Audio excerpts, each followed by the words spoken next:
In a small-town courtroom, Lena Wright stood before Judge Thomas Ward, her posture straight yet calm. The sound of murmurs from the crowd filled the air as she awaited her fate. The courtroom was packed with people who had gathered to witness her trial, a simple traffic violation, it seemed, but for some reason the atmosphere felt tense. Lena was no stranger to pressure. She had faced much worse in her life. But today this moment felt different. As she glanced up at the bench, her eyes met the stern gaze of Judge Ward, who had a reputation for being unforgiving.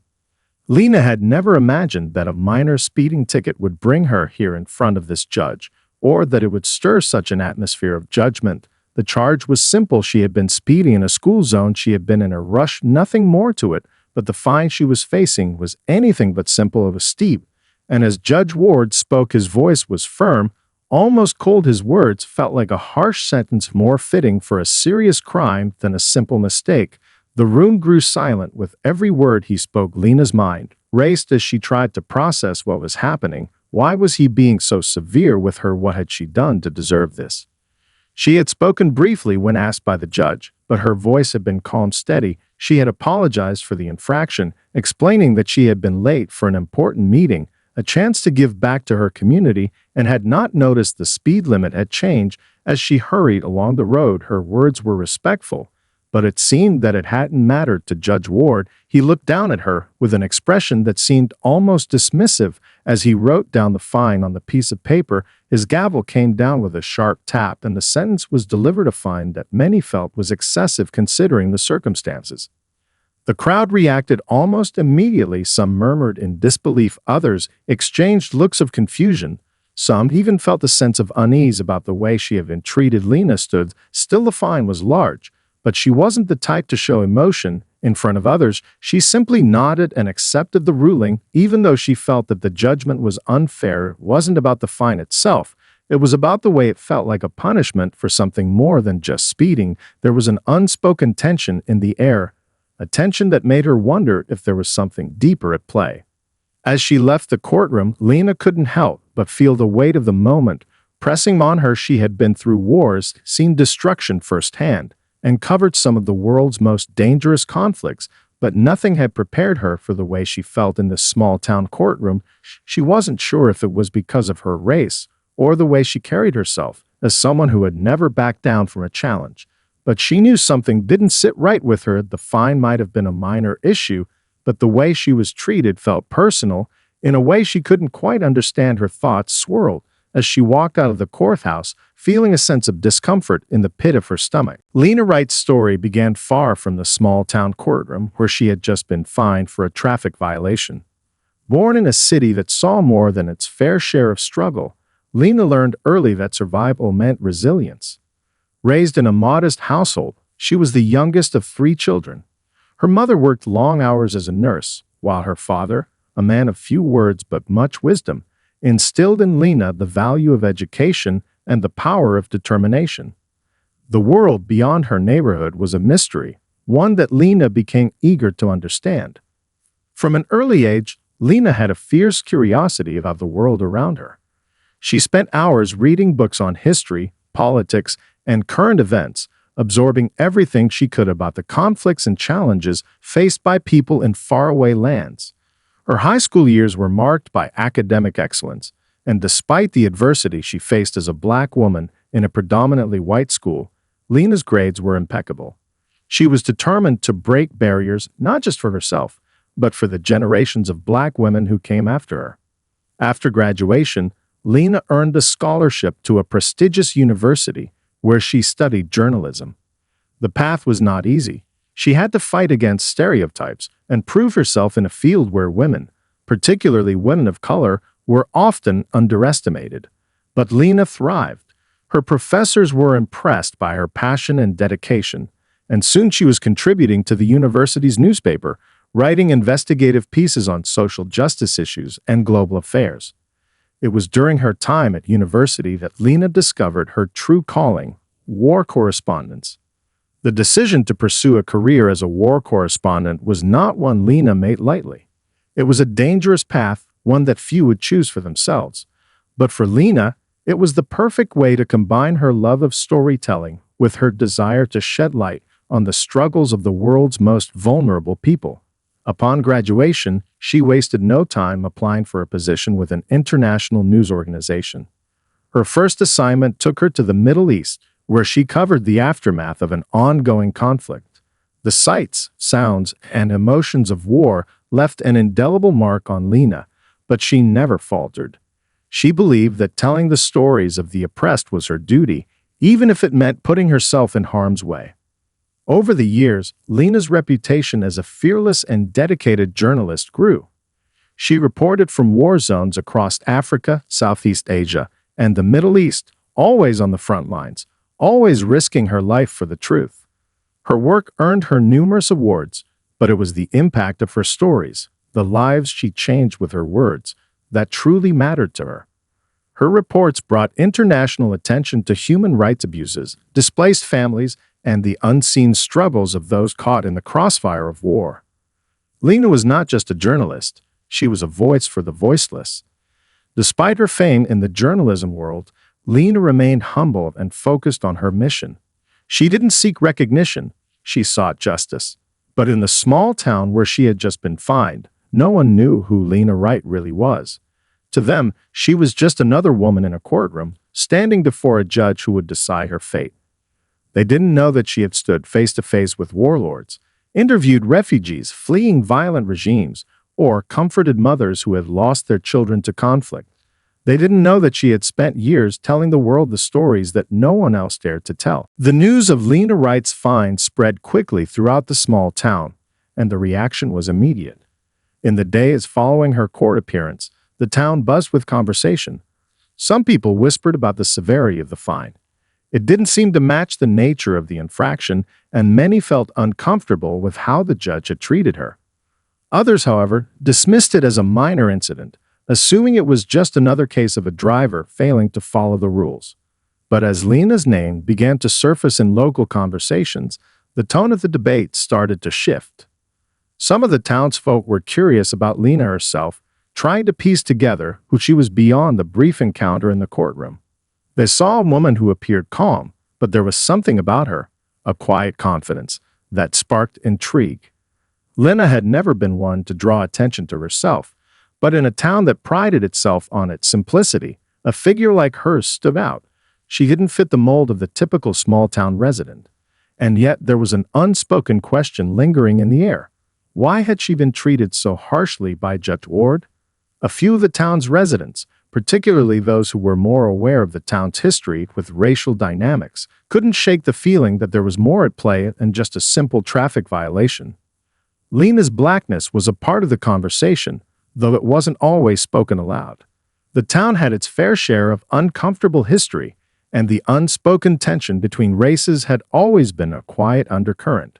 Some believed that the fine was a reflection of a larger issue, one of prejudice, albeit subtle. Others defended the judge, arguing that the law was the law, and it was irrelevant whether Lena was black or white. In the days following the courtroom incident, Lena found herself the subject of much speculation. People began to dig into her background, but not many truly understood her. She was more than just a woman fined for speeding. She was a seasoned war correspondent with a reputation that few could imagine. But in this small town, there were no immediate clues to her larger-than-life existence. Her career, the danger she had faced, and the stories she had brought to light remained a mystery to them. Among the residents was Mary Thompson, an elderly woman who had known Judge Ward for years. Marie had seen the judge grow up and had watched his career progress. Over a cup of coffee one afternoon, Mary confided in a friend that she thought something was off about how Lena had been treated. She had seen the way Judge Ward had looked at Lena in the courtroom, and it didn't sit right with her. "He's got a thing about journalists," Mary muttered, her eyes narrowing with suspicion. "Especially those who go poking around in places they shouldn't. He doesn't like being reminded of the things he's seen through the papers." Marie's words set off a chain reaction in the town. People began to connect the dots, piecing together a vague sense that Lena might not be the ordinary person they had assumed her to be. Still, no one had the full story. Whispers filled the local diner and in the post office line. People speculated about who Lena really was. Was she a reporter? a celebrity. Some even suggested she was a government agent working undercover. But for the majority, the truth about Lena remained far out of reach. As the town gossiped, one thing became clear. The fine had done more than just bring attention to Lena's presence. It had begun to stir up the long-buried tensions and divisions in the community. People began questioning their assumptions, but in the process, they were forced to confront uncomfortable truths about their own biases and the complexities of race and identity in their own town. The truth about Lena Wright began to emerge when Marcus Lewis a local reporter for the town's small newspaper, stumbled upon an article that would change everything. Marcus had been covering the fallout from the court case, and while conducting interviews with the locals about their opinions on the fine, he had heard more than a few rumors about Lena. The more he listened, the more intrigued he became. People mentioned her in passing, unsure of who she was or why she had been treated so harshly in court, but something in their voices hinted that there was more to her than met the eye. Driven by curiosity, Marcus dug deeper. He wasn't convinced that the fine had been the simple act of an overzealous judge. Lena's calm composure in the face of such a harsh sentence made him wonder if she had a bigger story to tell. After some light research, Marcus came across an old interview from a major news outlet buried deep in the archives about a female journalist covering a conflict overseas. The journalist's name? Lena Wright. The interview, conducted years ago, detailed Lena's work as a war correspondent. She spoke passionately about the horrors of war, the struggles of refugees, and the impact of her reporting. Marcus was taken aback. He had assumed Lena was just another resident of the town, someone who had stumbled into the courtroom that day. But the woman in the interview was someone entirely different, a seasoned journalist who had witnessed firsthand the destruction and chaos of some of the world's most dangerous conflict zones. Lena wasn't just a woman fined for speeding. She was a globally recognized reporter, known for her bravery and commitment to telling the truth in the face of unimaginable danger. Marcus decided to investigate further. Over the next few days, he uncovered more pieces of Lena's story, her career, her accolades, her numerous reports from war zones across Africa, the Middle East, and Southeast Asia. She had reported on human rights abuses, the plight of displaced families, and the horrors of combat. Her work had earned her prestigious awards and the respect of her peers. She was a name many journalists knew, but her work had been so intense and far-reaching that she remained somewhat anonymous to the general public. It was clear that Lena Wright was no ordinary woman. Eager to share his discovery, Marcus began working on a story that would reveal Lena's true identity to the world. He reached out to her, requesting an interview. At first, Lena was hesitant. She had spent years avoiding the spotlight, preferring her work to speak for itself. But Marcus's persistence eventually wore her down, and she agreed to meet. When they sat down for the interview, Marcus could see the weight of years of conflict in Lena's eyes. Her calm exterior didn't mask the depth of her experiences. She spoke candidly about the toll her work had taken on her, emotionally, physically, and mentally. Lena shared stories of the people she had met, the lives she had witnessed torn apart by violence, and the profound sense of responsibility she felt as a journalist. But there was no bitterness in her voice. She simply believed in the importance of her work and the necessity of telling the stories that no one else would. The article Marcus eventually published was nothing short of a revelation. He detailed Lena's career, her awards, and her role as one of the most respected war correspondents of her time. The piece was a stunning contrast to the image of the woman who had been fined in a small-town courtroom. Marcus's exposé went viral, drawing the attention of people far beyond the borders of the town. Soon, Lena's name was on the lips of people across the nation, and the questions surrounding her find began to take on new dimensions. How had someone with such a remarkable career ended up in such a seemingly trivial situation? And more importantly, how had the town of Milford failed to recognize the extraordinary woman in their midst? The shock of Lena Wright's true identity sent ripples through the small town of Milford, but the most unexpected revelations were yet to come. As the story about Lena's career as a war correspondent spread across local and national media, the town's residents began to view her in an entirely new light. Some felt admiration, even awe, for a woman who had seen the worst of humanity and still continued to fight for justice through her reporting. Others, however, began to question why Judge Thomas Ward had been so harsh in his ruling, and whether there were personal motives behind his treatment of Lena. Judge Ward, a man who had lived in Milford his entire life, had never been one to shy away from controversy. He was known for his strict adherence to the law and his reputation as a no-nonsense figure in the community. But as the story of Lena's past circulated, whispers began to circulate about his history, and it wasn't long before people began to suspect that there was more to his ruling than simply enforcing the law. It was Mary Thompson, the elderly woman who had previously shared her suspicions with a friend, who first suggested that Judge Ward's animosity toward journalists was personal. She remembered a time many years ago when the judge's son, David Ward, had enlisted as a private military contractor in a foreign conflict. The war had taken a devastating toll on David, both physically and emotionally, and in the end, he was killed in an ambush. Marie recalled how devastated Judge Ward had been after his son's death, how his grief had consumed him for years. In the years that followed, Judge Ward's attitude toward the media had shifted. Marie noted that he often expressed disdain for journalists, especially those who reported on wars and the violence they caused. His bitterness toward the media was palpable, and it seemed as though he blamed reporters for sensationalizing the horrors of war, making it harder for people like him to cope with their personal losses.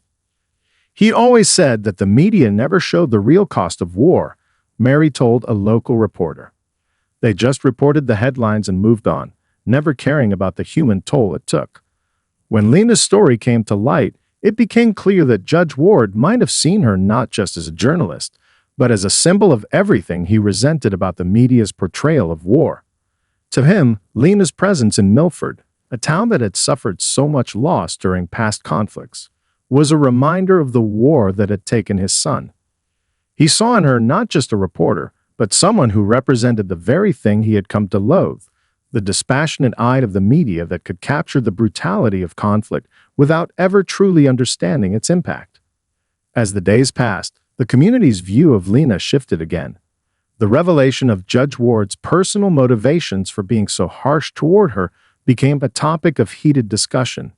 Some defended the judge, arguing that his actions were simply the result of his grief and trauma, and that he had a right to feel anger toward those who brought the realities of war into the public eye. Others, however, felt that his actions were a glaring example of how personal pain could cloud one's judgment and lead to decisions that were unfair and even harmful. The town was divided.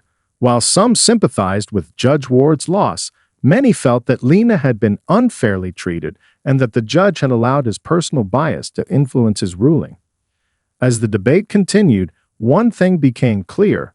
The story of Lena Wright's fine was no longer just about a woman caught in a courtroom for a minor infraction. It had become a powerful symbol of the complexities of grief, bias, and the ways in which personal pain could shape one's actions, especially in the context of the larger, more painful realities of war. In private, Judge Ward began to grapple with his own actions. He reflected on his behavior toward Lena and wondered if he had let his emotions cloud his judgment. He knew that he had never fully processed the loss of his son, and it seemed that every time a journalist entered his courtroom, it brought those old wounds to the surface. He knew that he needed to confront his feelings, but he didn't know how. He found himself torn between the justice he had always upheld and the unresolved grief that continued to haunt him. As the town of Milford continued to grapple with the fallout from Lena Wright's revelation, it became increasingly clear that the story was not just about a traffic violation or a judge's decision. The exposure of Lena's career as a war correspondent had transformed her from a simple defendant into a symbol of something much larger: the intersection of race, grief, and the complexities of justice in a divided society. People in the town began to view Lena through a new lens, but it wasn't until Lena herself made a public statement that the true impact of the situation began to unfold. Despite the media frenzy, Lena had remained largely silent in the days following Marcus Lewis' exposure. She had retreated into her personal space, a place far from the public eye that she had grown accustomed to during her years of reporting in war zones. For Lena, the attention was uncomfortable. She had never sought the limelight. Her entire career had been about amplifying the voices of those who couldn't speak for themselves, not about drawing attention to her own life. But now, after the entire town was abuzz with her name, Lena knew it was time to speak. She scheduled a press conference, an opportunity for her to finally address the charges, the judge's actions, and the truth about her life and career. As she walked to the podium, Lena's calm demeanor belied the turmoil that had been swirling inside her. She had lived through years of conflict, seen the devastation caused by war, and reported on the brutalities of human suffering. But standing before the cameras, microphones, and a crowd of reporters felt different. It was as though everything she had done in the past had led her to this moment, a moment where she could finally speak openly and address the many layers of this complex situation. Her voice was steady as she began, speaking not only to the journalists but also to the people of Milford, many of whom were watching her closely.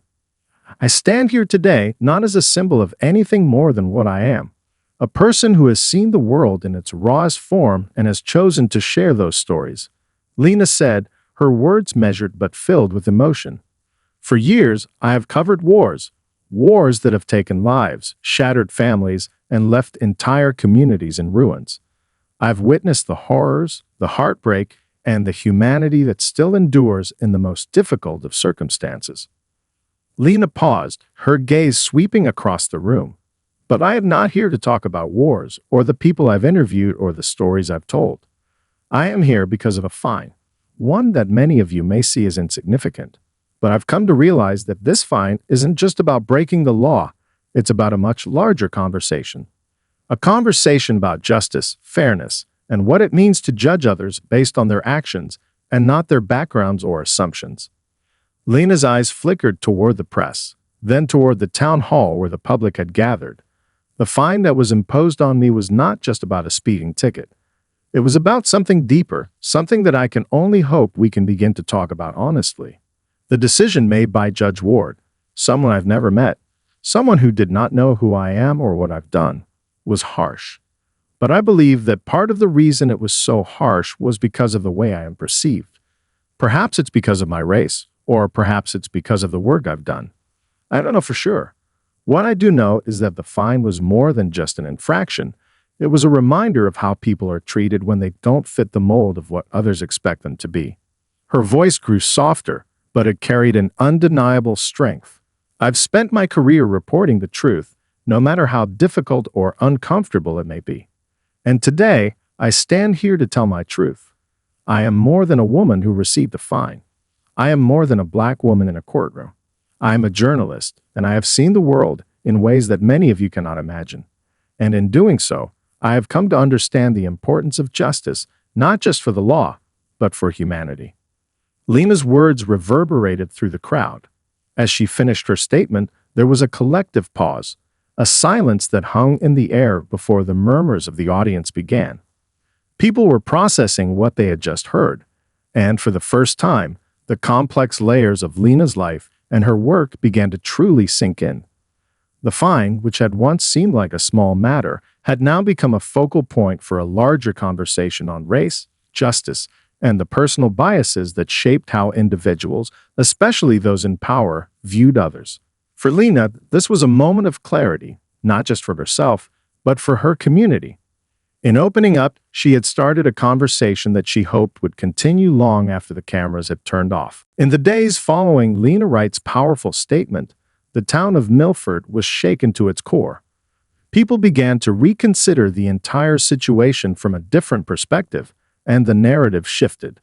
Lena's words had planted a seed of reflection, forcing many to confront their own biases, assumptions, and the ways they treated people who didn't fit the typical mold of their community. The fine, which had once seemed like a small incident, had sparked a much deeper conversation about race, justice, and power, conversations that had been uncomfortable for many but necessary for growth. Judge Thomas Ward, who had been silent since the fine was imposed, found himself at the center of the controversy. The press had turned its attention to him, seeking answers about his harsh ruling and whether there had been any personal bias involved. For the first time, Judge Ward was forced to answer questions he had long avoided, not about the law, but about his emotions and the personal grief that had shaped his decisions.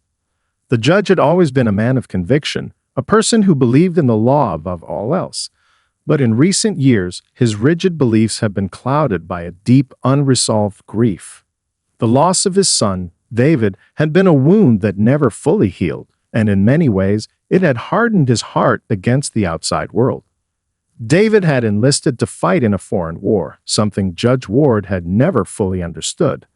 His son's death had left a void in his life, and over time, that void had morphed into a resentment toward those who reported on wars, the very thing that had taken his son's life. Judge Ward had never spoken openly about his son's death, nor had he ever fully processed the pain it caused him. But in the wake of Lena's statement, the judge began to reconsider his actions. His harsh treatment of Lena, though not consciously motivated by his personal grief, had been colored by his feelings toward journalists who covered the wars that had taken so much from him. For the first time, he understood that his bias, his unacknowledged anger toward the media, had played a role in his decision.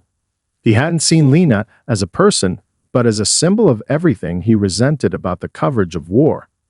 It was in the privacy of his office that Judge Ward began to confront his emotions. His thoughts were a jumble of conflicting feelings: guilt for what he had done, anger at himself for letting personal pain cloud his judgment, and a deep sense of remorse for how his actions had affected Lena. He knew he had to make things right, but the question was how. Meanwhile, Lena's words had sparked a broader conversation in Milford. Conversations about race and justice became more frequent, not just among the town's residents, but within the local government and even the schools. A few days after Lena's press conference, the town council announced that they would hold a town hall meeting to address the issue of racial bias in the local judicial system. They invited community leaders, activists, and residents to speak openly about the challenges they faced and how the town could move forward with a greater sense of fairness and understanding. For many in Milford, the town hall was a moment of reckoning. Long-held stereotypes and prejudices were brought into the light, and people were forced to listen, not just to the struggles of people of color in the community, but to their own complicity in perpetuating an environment that allowed bias to thrive. Lena's experience had opened up a space for dialogue that many had long avoided. While the discussions were uncomfortable at times, they were also necessary for healing. And then, in a surprising turn of events, Judge Ward announced that he would publicly apologize to Lena. At a special meeting convened by the town, the judge stood before the community and acknowledged the role his personal grief had played in his decision. His voice was thick with emotion as he spoke. "I want to apologize to Ms. Wright for the way I treated her in that courtroom," he said. "I let my own pain and bias influence my judgment, and that was wrong. I allowed my grief over my son's death to cloud my ability to see her as a person who deserves the same respect and fairness that anyone else in this town would receive." The apology was met with mixed reactions. Some in the community were moved by the judge's honesty and vulnerability, while others remained skeptical, questioning whether his apology was genuine or simply a response to public pressure.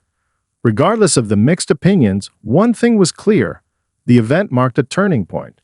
Judge Ward's acknowledgement of his personal bias had opened the door for true healing in Milford, even if the path forward was still uncertain. Lena, for her part, accepted the apology graciously. She understood the complexity of human emotions and the difficulty of confronting personal pain. But she also knew that true change couldn't come without accountability. In her eyes, the judge's apology was a step in the right direction, not just for him, but for the entire town. The real work of healing, however, was just beginning. As the town of Milford began to slowly rebuild itself, Lena knew that the conversation she had started wasn't over. It had only just begun. As the town of Milford began to heal, the ripples from Lena Wright's story continued to echo through the community. The conversation sparked by the fine, the judge's apology, and Lena's call for justice had reshaped the town's social fabric. It wasn't an easy process, and there were still moments of discomfort and resistance, but the shift was undeniable. People were questioning their assumptions, confronting their biases, and striving to understand one another more deeply than before. Lena, for her part, had never sought to become the catalyst for such a transformation. She had come to Milford for a brief respite, hoping for a quiet break from the relentless chaos of the war zones she had reported from.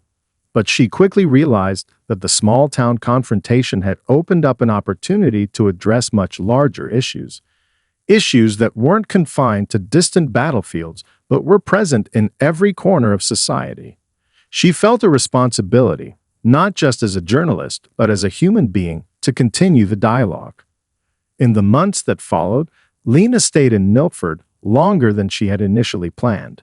She participated in several town meetings, spoke at local schools, and sat down with community leaders to discuss how they could ensure the mistakes of the past weren't repeated. The town's racial divides, long ignored or overlooked, began to be addressed in more constructive ways. The town council implemented training for local law enforcement and public officials on racial sensitivity and unconscious bias. School curriculums were revised to include more comprehensive discussions of history, focusing not just on the past, but on how the effects of that history shaped present-day interactions. But perhaps the most significant change came in the form of Lena's partnership with Marcus Lewis the local reporter who had first uncovered her past. Together, they started an initiative called Voices of Milford a series of community workshops and forums where people from all walks of life could come together and share their stories. The goal was simple: to break down the walls of misunderstanding that divided the town and build a more inclusive community through honest, open dialogue. Lena's experience as a war correspondent had taught her the power of listening, of hearing people's stories and amplifying voices that had long been silenced. She brought that same mindset to Milford, and Marcus, eager to do his part, used his position as a reporter to help elevate the project. Despite the progress, there were still challenges. Some residents, particularly those who had supported Judge Ward's harsh ruling, remained skeptical of the changes sweeping through the town. They argued that the town was being forced to confront issues that didn't belong in their peaceful community. But Lena, now a regular presence in town, found that many of these same people were willing to listen when given the opportunity. Slowly but surely, conversations about race, justice, and fairness became more frequent and more honest. Judge Ward, who had quietly stepped back from his public duties after his apology, continued to grapple with his own internal struggles. The apology he had given to Lena was a cathartic moment for him, but the journey wasn't over. He attended several of the Voices of Milford workshops and took part in private counseling sessions to better understand his own biases and grief. He knew that the public apology had been an important step, but it was only through ongoing reflection and action that he could truly change. Over time, he became a more active member of the community, not just as a judge, but as someone willing to listen and learn from others. As the year drew to a close, Milford looked very different than it had when Lena first arrived. The once sleepy town had become a place where people were no longer afraid to confront difficult truths. Lena had played a pivotal role in that transformation, but she never claimed the credit. She had merely spoken up when she saw an injustice and had hoped to spark change. It wasn't easy, and there were times when she questioned whether her efforts would be enough. But as she watched the town come together, she knew that the dialogue had begun. A dialogue that, with time and effort, could lead to healing. Lena eventually returned to her work as a war correspondent, but she left Milford with something she hadn't expected to find: a sense of peace. The town had found its way to a new understanding, and in doing so, it had shown her that even the smallest actions, when driven by truth and empathy, could bring about lasting change. She carried the lessons from Milford with her, knowing that no matter where her work took her, the power of listening and learning from one another was universal. In the end, Lena Wright had come to Milford seeking rest, but she left with something much more profound: the realization that even in the quietest places, the power to change the world lies in the willingness to confront its most uncomfortable truths.